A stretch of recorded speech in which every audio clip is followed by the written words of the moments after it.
नमस्कार, भूमाता ॲडव्हान्स वास्तूमध्ये आपले सर्वांचे मनापासून स्वागत। मी भगीरथ भारद्वाज। आपला आजचा जो विषय आहे तो आहे की आपल्या जीवनात ज्या घटना घडतात त्या का घडतात, कशामुळे घडतात आणि कोणत्या माध्यमातून घडतात। तर यामागील सर्वात मुख्य जे कारण आहे ते तुमच्या पूर्वजन्मीचं जे कर्म आहे आणि तुम्ही जन्म घेताना जे योग किंवा दोष जे तुमच्या बरोबर घेऊन आलेला आहात त्या योगामुळे किंवा त्या दोषामुळे तुम्हाला त्या जीवनामध्ये त्या घटनांचा अनुभव येतो। आणि हा जो अनुभव येतो तो कशा पद्धतीने येतो तर तो येतो तुमच्या सबकॉन्शियस माइंडद्वारे। कारण तुमच्या जीवनात ज्या काही घटना घडतात त्या घटनांमध्ये सबकॉन्शियस माइंडची खूप महत्त्वाची भूमिका आहे। आता या घटना तुमच्या सबकॉन्शियस माइंडच्या माध्यमातून घडतात, पण हे सबकॉन्शियस माइंड प्रोग्राम कुठे होते? ते तुमच्या राहणाऱ्या वास्तूमध्ये होते। कारण तुमचं सबकॉन्शियस माइंड ज्या वातावरणामध्ये आहे त्या वातावरणाला स्कॅन करून ते त्या प्रमाणात प्रोग्रामिंग करते आणि त्या घटनांचा तुम्हाला अनुभव येतो।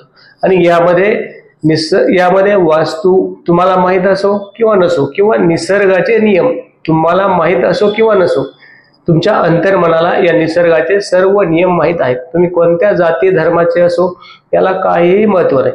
निसर्गाचे जे नियम आहेत त्या नियमाला अनुसरूनच तुमचं सबकॉन्शियस माइंड प्रोग्राम होतं आणि त्याप्रमाणे त्या घटनांचा तुम्हाला जीवनामध्ये अनुभव येतो। आणि हे सर्व जे काही घडतं तर ते निसर्गाच्या कॉज अँड इफेक्ट या नियमावरच घडतं। कारण हा निसर्गाचा सर्वात महत्त्वाचा नियम आहे। तुमच्या वातावरणात किंवा निसर्गात ज्या काही घटना घडतात याच नियमाच्या आधारे घडतात।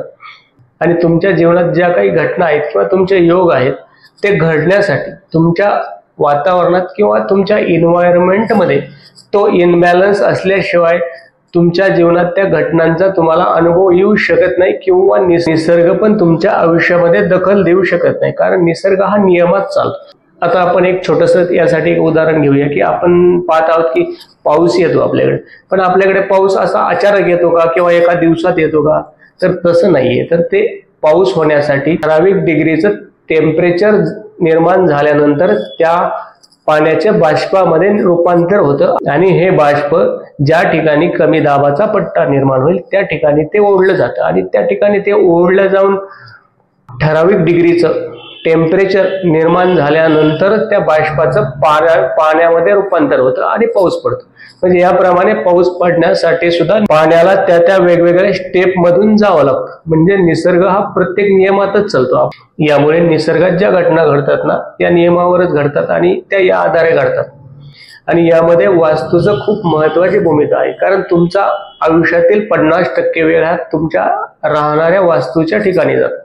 कारण आपण 24 तास जरी पकडले त्यातील 8 तास किंवा 10 तास तुमच्या प्रोफेशनच्या किंवा तुमच्या बिझनेसच्या ठिकाणी तुमचे गेले असतील, तर उरलेले 2 तास जाण्या येण्या प्रवास सोडला किंवा काही खरेदी वगैरे पकडली तर आपला 50% म्हणजे 12 तास वेळ हा तुमच्या वास्तूमध्ये जातो। म्हणजे तुमच्या वास्तूच्या एन्व्हायरमेंटचा तुमच्या सबकॉन्शियस माइंडवर आणि तुमच्या जीवनावरती परिणाम होतो। आणि तुमचं जे प्रोफेशन आहे किंवा बिझनेस आहे त्या ठिकाणी जी एनर्जी असेल त्याप्रमाणे पण त्याचा पण परिणाम तुमच्या जीवनावर किंवा तुमच्या अंतर्मनावर पडतो। आणि तुमचं अंतर्मन या वातावरणाला सर्व काही तुमच्या आसपासच्या वातावरणाला स्कॅन करून एक प्रोग्रामिंग करतं आणि ते निसर्गाच्या नियमानुसारच चालतं। आणि त्यामुळे तुम्हाला जशी तुमच्या सबकॉन्शियसची प्रोग्रामिंग असेल त्याप्रमाणे तुमच्या जीवनामध्ये तुम्हाला वेगवेगळ्या घटनांचा अनुभव येतो। आणि वास्तू हे प्युअर सायन्स आहे आणि त्या सायन्सला सायंटिफिक पद्धतीने जर आपण हाताळलं किंवा त्या पद्धतीने आपण वापर केला तर त्याचे खूप जलद आणि पॉझिटिव्ह परिणाम आपल्याला पाहावयास मिळतात। तर आपण आज इथेच थांबूया। आपण पुढील व्हिडिओमध्ये जाणून घेणार आहोत की हे पंचतत्व काय आहेत आणि या पंचतत्वाचा आपल्या जीवनावरती कसा परिणाम होतो किंवा या पंचतत्वाचा आणि आपल्या वास्तूचा आपल्या शरीराचा काय संबंध आहे याविषयी आपण एक थोडीशी डिस्कस करणार आहोत। तर आज आपण इथेच थांबूया, भेटूया नवीन व्हिडिओमध्ये। तोपर्यंत नमस्कार।